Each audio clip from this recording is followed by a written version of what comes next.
Hello and welcome to the Evidence Based Chiropractor. I'm your host, Dr. Jeff Langmaid. On today's episode, we are back with research, a brand new one, and another good one. This is all about neuroimmune control of bone and why it changes everything for chiropractors. Brand new study we're going to highlight on today's episode. Pull out some clinical pearls. What did they find? What are the next questions to be asked? As well as, how does this matter for your practice? Going to dive into that and much more on today's episode. Before we get started, a few big shout outs to our partners. One of them, Leander Tables. You can still save $1,000 off their Series 950 using the code EBC 2026 or visiting their page, having a conversation, letting them know you listen to this podcast. You'll save $1,000 on the Series 950. And Shockwave Centers of America, $500 off one of their Shockwave units and a free cart, $1,500 in savings right there alone. We have more sponsors and partners at the end of this podcast. Big savings for being a listener. Thank you so much for tuning in. But as I said at the top, today's episode all about research and the title of the study. I'll drop a link in the show notes as you could expect. It is titled Mechanoresponsiveness of Neuroimmune Crosstalk in Bone and Joints, a narrative review with implications for force-based manipulations. Brand new study that came out in Musculoskeletal Science and Practice, and we're going to dive into it on today's episode. So I know I have had this thought, so if you've ever had the thought about your adjustment, or even just a simple movement, how's that actually affecting a patient's immune system and their bone health? And at the same time or not? Well, that's what we're going to dive into. That's really what this study was all about. Interestingly, there's a growing body of research showing that bone is not just structural. It's actually part of an incredibly complex system involving the nervous system, the immune system, and hormones, which are basically all in communication with each other constantly. Probably no news to you as far as that's concerned, but the depth and breadth and complexity of this system, we're just starting to scratch the surface. So the kicker is this system, the complex system that I mentioned, it responds to pretty much everything, movement, stress, exercise, and touch. So today we're going to break down this brand new important review on neuroimmune crosstalk in bone and joints. And again, what this means for your practice, how to explain it to patients, and how it might shift how people perceive the value of care. So this paper is a narrative review, and it was looking at something called the neuroimmune crosstalk in bone and joints. So what does that actually mean? Well, it's exploring how the nervous system, the immune system, and the skeletal system, or for the international docs, the skeletal system, but I'll say the skeletal system, are constantly interacting and influencing each other. So historically, I think many people in healthcare have thought of bone health in pretty simple terms: mechanical loading, hormones, and nutrition. But this research really expands that idea to a pretty significant amount.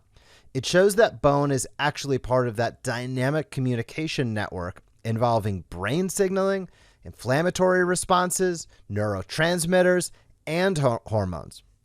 And all of this is happening in an incredibly complex, nonlinear, interconnected system where basically everything affects everything else. And this is, I'm going to say, the beauty of the human body, of our life experience, of the dynamics, and of the chiropractic adjustment and how far-reaching it is, but also makes research really, really complex.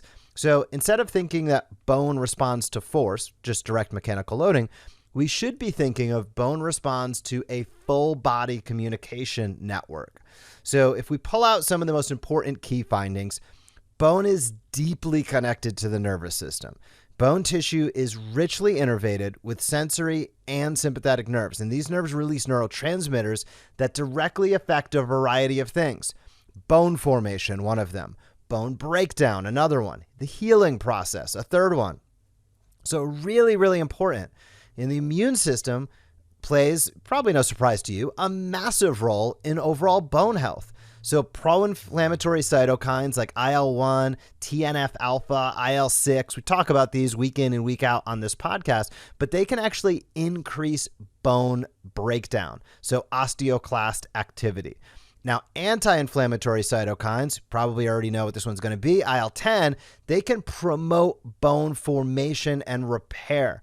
So this is massively impactful because we've highlighted multitudes of other research studies talking about how what we do as chiropractors can influence cytokines. So it's not only brain-based, it's not only regional, it's not only segmental. This can really has the potential, I should say, to really influence all the way down to bone matrix level. So before we get there, important to also know, balance is everything. We know that throughout life, but we also see that in studies like this. So bone health depends on a really, really fine balance between sympathetic versus parasympathetic activity. A fine balance between pro-inflammatory versus anti-inflammatory signaling. And if that balance gets disrupted, it can result in a host of things that are not exactly what we want. Bone loss, joint degeneration, and poor healing mechanisms over time. Now, exercise, very strong evidence for improving this system. Increases bone density and formation, some of that due to load, some of that due to what we're learning today. Reduces inflammation, exercise that is, and improves neuroimmune signaling. So that's well documented. Now, let's talk about manual therapies, including what we do. Manual therapies show early but really promising effect.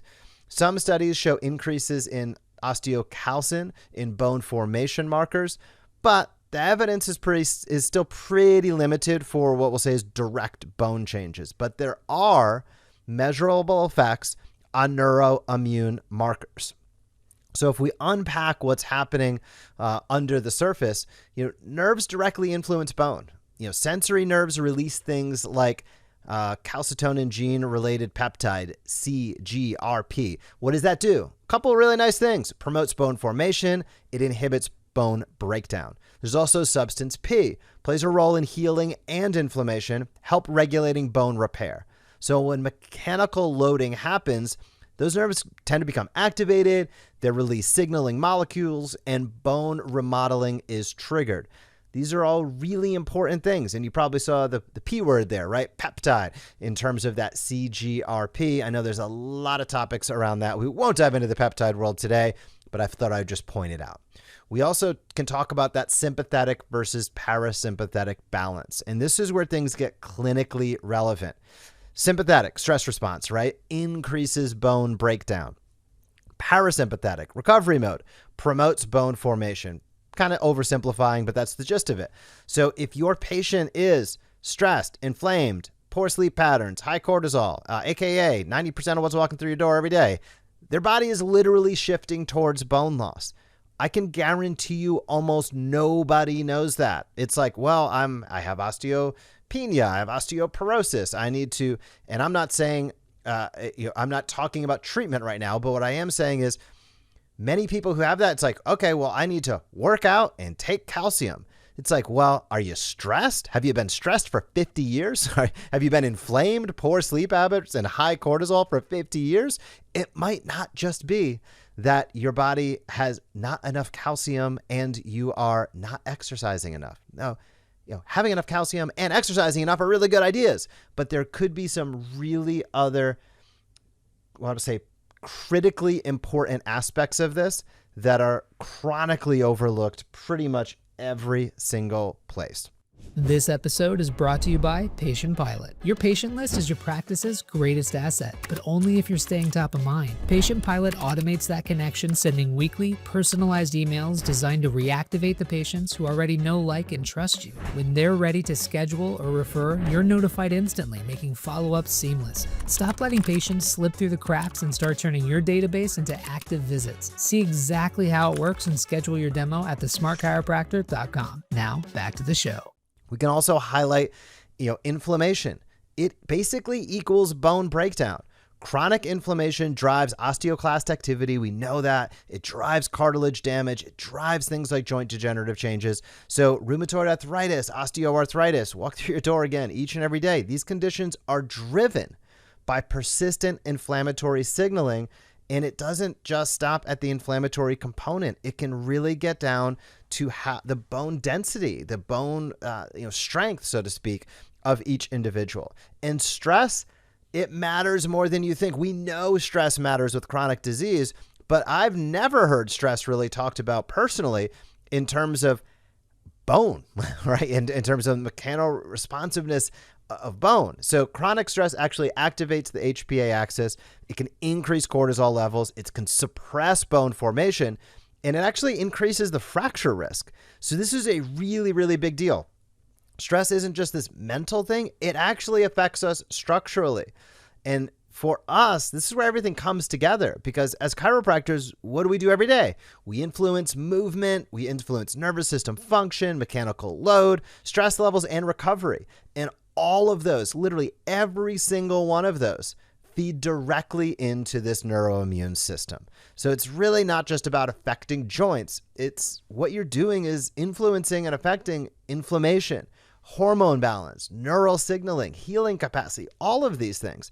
And this can really help, I'm going to say, shift some of your positioning. It's, can we help with pain? Absolutely. For many neuromusculoskeletal challenges, a couple adjustments, people are feeling better, but that doesn't mean they are well. So instead of I can help with pain, okay, a couple adjustments and you're out, it's really about I can help regulate the systems that control things like healing, inflammation, and tissue health. You don't need to overstate it, but you also should be confident and clear.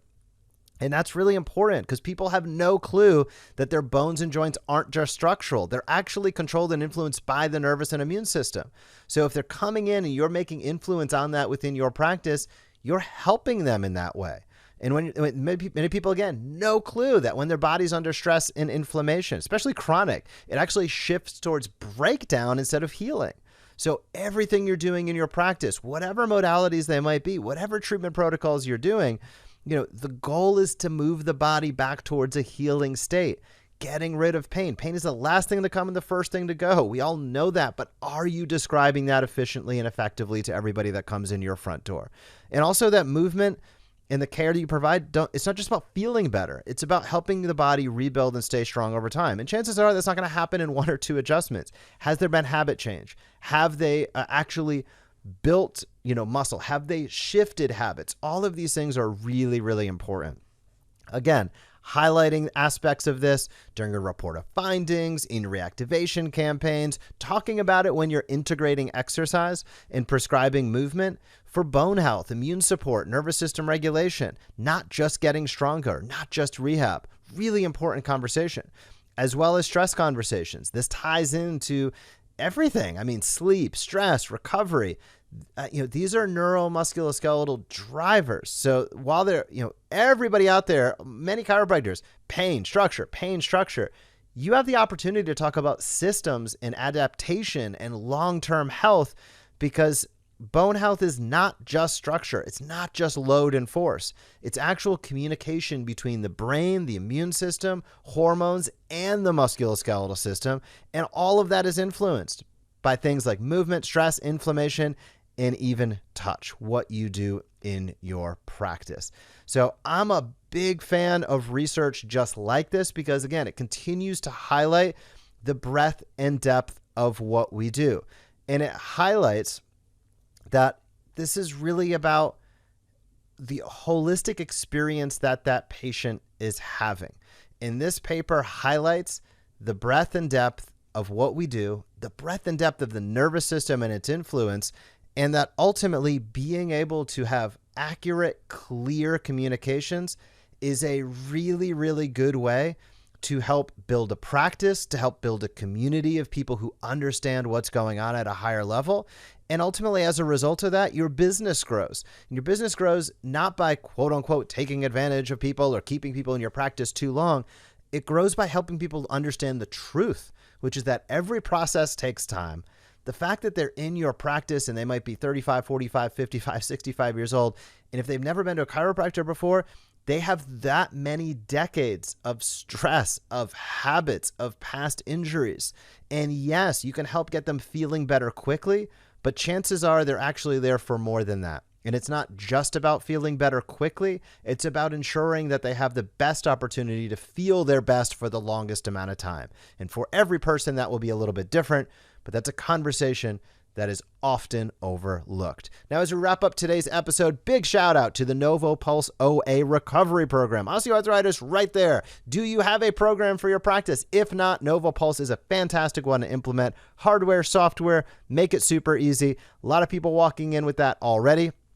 You can click the link down below, connect with the NovoPulse team and see what they have to offer, as well as the Diabetes Reversal Group.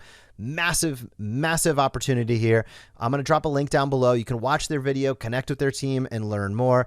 It is a turnkey system. No selling on your behalf, nothing to buy. It is really about being able to help those individuals with type 2 diabetes. So whether this is your first episode or 530 some odd episode listening, thank you so much for tuning in. If you would do me a solid and please click how many stars if you're listening on a podcast app. Leave a line or two of feedback. Super, super helpful in getting this podcast out to as many people as possible.